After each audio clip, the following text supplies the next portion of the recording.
एक बार एक टीचर उनके स्टूडेंट्स से, बच्चों कल हम व्हीकल्स के बारे में पढ़ने वाले हैं, इसलिए कल आपको जो गाड़ी पसंद है वो खिलौना लेकर आइए। ललित कहकर एक बच्चा उनका पिता के पास जाकर, पिताजी कल हमारे स्कूल में व्हीकल्स के बारे में बोलेंगे, इसलिए मुझे एक गाड़ी का खिलौना खरीद के दीजिए ना। ललित का पिताजी बहुत धनवान था, इसलिए उनको एक सोने का कार खिलौना बनाकर दिया। ललित उस खिलौना को देखकर, अरे वाह, ये तो सोने का कार है, बहुत अच्छा है। ललित का दोस्त सुरेश बहुत गरीब है। सुरेश उनकी माँ के पास जाकर, माँ कल हमारे स्कूल में टीचर गाड़ियों के बारे में बोलने वाले हैं और इसलिए हमारे पसंद का खिलौना को लेकर आने के लिए कहा। बेटा मेरे पास तो इतना पैसा नहीं है, लेकिन कल सुबह तक तुमको एक अच्छा सा गाड़ी बनाकर देती हूँ। अब तुम जाकर सो जाओ। अगले दिन सुरेश उनकी माँ से, माँ तुमने जो खिलौना मुझे देने वाली हो वो कहाँ है माँ?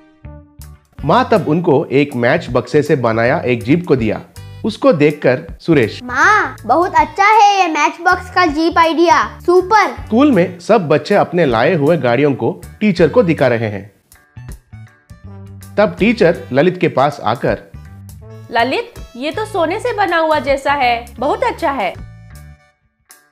टीचर ऐसे सबके खिलौनों को देख रहा है और सुरेश के पास आकर उनके पास मैच बॉक्स जीप को देखकर, वाह सुरेश, इसको किसने तैयार किया है, बहुत अच्छा बनाया है। इधर सब गाड़ियों में से तुम्हारा गाड़ी ही अच्छा है। तब बाकी बच्चे तालियां बजाए। मेरी माँ ने बनाया है टीचर। तब ललित को बहुत गुस्सा आया। क्या मेरे सोने की गाड़ी से भी उनकी डब्बा जीप अच्छा कहता है, उसको कैसे भी तोड़ना होगा, ऐसा सोचा। उस शाम को सुरेश उस मैच बॉक्स जीप से खेल रहा है तो ललित उधर आकर उसको पैर से कुचल दिया। रे इधर सबके गाड़ियों से मेरा गाड़ी ही बेहतर होना है, सब तुम्हारे गाड़ी का प्रशंसा कर रहे हैं और ये मुझे अच्छा नहीं लगा, इसलिए मैंने इसे कुचल दिया। कहकर चला गया।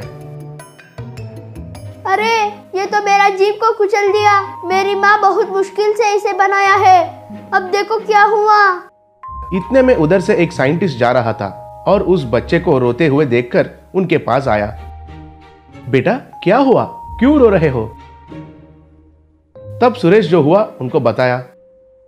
इतने छोटे बात के लिए इतना क्यों दुखी होते हो, इधर दो, कहकर उसे फिर से अच्छे से बनाकर दिया।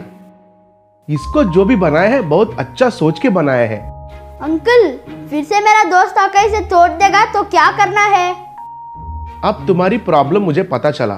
मेरे पास एक लिक्विड है, उस लिक्विड को इस जीप के ऊपर डाला तो तुम्हें कितने साइज में चाहिए उतना साइज बन जाता है और बहुत स्ट्रांग भी रहता है। कहकर साइंटिस्ट एक लिक्विड फार्मूला को उस जीप के ऊपर डाला, बस वो जीप थोड़ा बड़ा बन गया। देखो बेटा, इसके अंदर मैंने एक छोटा सा चिप को लगाया और इस रिमोट से तुम इसे चला भी सकते हो, कहकर रिमोट भी दिया। सुरेश तब वो रिमोट लेकर जीप में बैठकर उसे चलाने लगा। अरे वाह, ये तो बढ़िया है, वाह रे वाह, कहकर पूरे गांव में घूमने लगा। सब लोग उसे देखकर हैरान होने लगे। सुरेश उसमें घूम रहा था तो दूर से ललित उसे देखा। अरे वाह, उसका जीप तो बढ़िया है, कैसे भी मुझे वो चाहिए, सोचकर उनकी पिताजी से, पिताजी पिताजी आप उस जीप को देखा, वो मुझे जैसे भी चाहिए, कहकर रोने लगा। उसे मैं कैसे बना सकता हूँ, चाहे तो तुम्हें मैं हीरो से एक कार बनाकर देता हूँ। नहीं नहीं, मुझे वैसे ही होना है और वही चाहिए, कहकर जिद पकड़ा। पिताजी को क्या करना है कुछ समझ में नहीं आया। देखो बेटा, सुरेश की माँ हमको उधार चुकाना है, उसके बदले वो जीप को पूछो।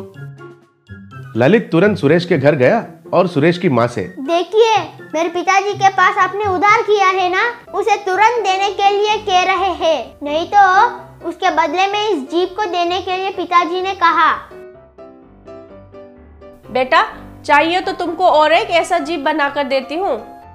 माँ मुझे ये जीप बहुत पसंद है ना माँ, लेकिन तुम ही इसे देने के लिए कहते हो तो कैसे माँ? उनके पिताजी को पैसा चाहिए, अगर पैसा नहीं दे सकते तो ये जीप पूछ रहे हैं। ठीक है माँ, तुम्हारी मर्जी। कहकर उस जीप को ललित को दे दिया। ललित तब उस जीप पर चढ़कर चला गया। अगले दिन ललित स्कूल को उस जीप में आया और सबको दिखाने लगा। उसी समय पर सुरेश उधर आया तो उनसे रे सुरेश, इधर आओ कहकर बुलाया। सुरेश ललित के पास आया। देखा, मेरा पिताजी चाहे तो कुछ भी खरीद सकते हैं। अब इस जिंदगी में ये जीप तुम्हें नहीं मिलेगी।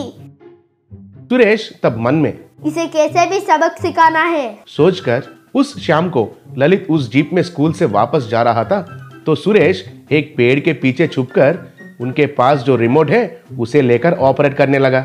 ललित जीप में बाप रे, ये जीप तो अपने आप चलने लगा है। बाप रे, बचाओ बचाओ कहकर चिल्लाने लगा। ललित उस जीप को काबू में लाने के लिए बहुत कोशिश किया, लेकिन वो जीप संतुलन खोकर रोड के साइड के गड्ढे में गिर गया। बाप रे, इस जीप को कोई भूत चढ़ गया है। अगर मैं इसे नहीं छोड़ूंगा तो वो भूत मुझे भी पकड़ लेगा कहकर उधर से भाग गया। बाद में उस जीप को लाकर सुरेश की माँ से आंटी आंटी, मुझे ये जीप नहीं चाहिए, आप ही रख लो कहकर जीप देकर चला गया। तब से लेकर सुरेश उस जीप में खुशी से घूमने लगा। उस गांव में प्रताप विजय नाम के 2 ऑटो ड्राइवर्स हुआ करते थे। प्रताप बहुत अच्छा और ईमानदार था, लेकिन विजय बहुत लालची था। एक दिन प्रताप विजय रेलवे स्टेशन के पास आओ भाई आओ, ऑटो चाहिए क्या? आओ आओ ऑटो रिक्शा कहते हुए यूं पुकारने लगे। 4 लोग आकर प्रताप से बीबी नगर जाना है, चलोगे क्या? माफ कीजिए, मेरे ऑटो में मुझे मिलाकर मैं केवल 4 को ही बिठा सकता हूँ। मैं 5 लोगों को नहीं बिठा सकता हूँ। अरे सर, यहाँ आइए, यहाँ मेरे ऑटो में चलेंगे ना, आइए। कहाँ जाना है आपको? यूं चारों को ऑटो में बिठाकर थोड़ी दूर जाने के बाद बस स्टॉप के पास ऑटो ऑटो, बीबी नगर वाया एमजी रोड, आइए आइए यूं कहते हुए और 2 लोगों को बिठाया। अरे ये क्या भाई, कितने लोगों को बिठाओगे? अरे थोड़ा एडजस्ट हो जाइए सर, पहले से ही ये त्योहार का समय है। अब लोगों को नहीं बिठाऊंगा तो कैसे चलेगा मेरा? यूं कई स्टॉप्स पर लोगों को बिठाते रहा। कई लोगों को तो ऑटो के ऊपर भी बिठाया। उस शाम विजय इस साल हमारे गांव में उत्सव के लिए बहुत लोग आने वाले हैं। ये एक ऑटो में मैं कितने लोगों को बिठा पाऊंगा? कुछ ना कुछ तो सोचना पड़ेगा। सोचकर एक रिपेयर शॉप के पास जाकर एक मैकेनिक से देखो मैकेनिक भाई, मुझे नहीं पता कि तुम क्या करोगे, लेकिन इस ऑटो में कम से कम 10 लोगों को बिठाने की क्षमता होना चाहिए। सर, मेरे पास एक जबरदस्त आइडिया है, लेकिन वो रूल्स के खिलाफ है, चलेगा क्या? अरे ये बेकार के रूल्स का हम क्या करेंगे? अगर पकड़े भी गए तो 100 रुपए का फाइन भर देंगे, उसमें क्या, लेकिन 500 रुपए तो बच जाएंगे ना। तुम पहले तो करो जो भी करना है। रिपेयर वाला पूरी रात बैठकर विजय का ऑटो को डबल डेकर ऑटो में बदला। अगले दिन विजय वो डबल डेकर ऑटो को लेकर प्रयाणिकों को बिठाने लगा। जब ये चल रहा था, प्रताप के घर पर उसकी पत्नी, ओ जी, वो विजय को देख रहे हैं क्या, कैसे पैसे कमा रहा है? उसे देखकर कुछ तो सीखिए, कुछ ना कुछ करके पैसे कमाता है। अरे वो तो रूल्स के खिलाफ है, इतने लोगों को बिठाना नहीं चाहिए। पैसे तो कमा नहीं सकते हो, लेकिन रूल्स तो बहुत अच्छे से बोलते रहते हो, छी छी कहकर चली गई। प्रताप अपनी पत्नी के कहे बातों से बुरा मानकर जब चल रहा था, तब एक बूढ़ा आदमी प्रताप को रोककर बेटा, मुझे मंदिर तक लेके चलोगे क्या? आइए बैठिए, 20 रुपए लगेंगे। मेरे पास तो पैसे नहीं है बेटा। कोई बात नहीं, ऑटो में बैठिए। यूं कहकर उस बूढ़े आदमी को मंदिर तक ले गया। तब वहां पहुंचकर बूढ़ा आदमी, लगता है तुम किसी बात से परेशान हो बेटा, क्या बात है बताओ? प्रताप तब अपनी पत्नी के कहे बातों को बताया। पत्नी नहीं कहेगी तो और कौन कहेगा बेटा, और ये तो बहुत छोटी बात है। कल सुबह तक तुम्हारी सारे परेशानियां दूर हो जाएंगे। 10 लोगों को बिठा पाओगे, ऐसे तुम्हारा ऑटो बदल जाएगा कहकर उसे आशीर्वाद देकर चला गया।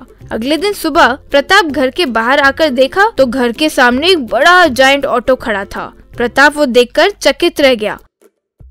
अरे वाह, इतना बड़ा ऑटो, आपका तो बहुत अच्छा आइडिया है जी। यूं प्रताप की तारीफ की। प्रताप वो ऑटो लेकर स्टेशन आते ही विजय वो देखकर दंग रह गया। स्टेशन के बाहर आते हुए प्रयाणिक, अरे वाह, ये ऑटो तो बहुत बढ़िया है। डबल डेकर ऑटो में तो ऊपर चढ़कर बैठना होगा और वापस नीचे उतरना भी होगा, लेकिन ये ऑटो तो इतना बड़ा है कि हम इसमें आसानी से जा सकते हैं। इस तरह सब प्रताप के ऑटो में बैठने लगे और वो अच्छे पैसे कमाने लगा।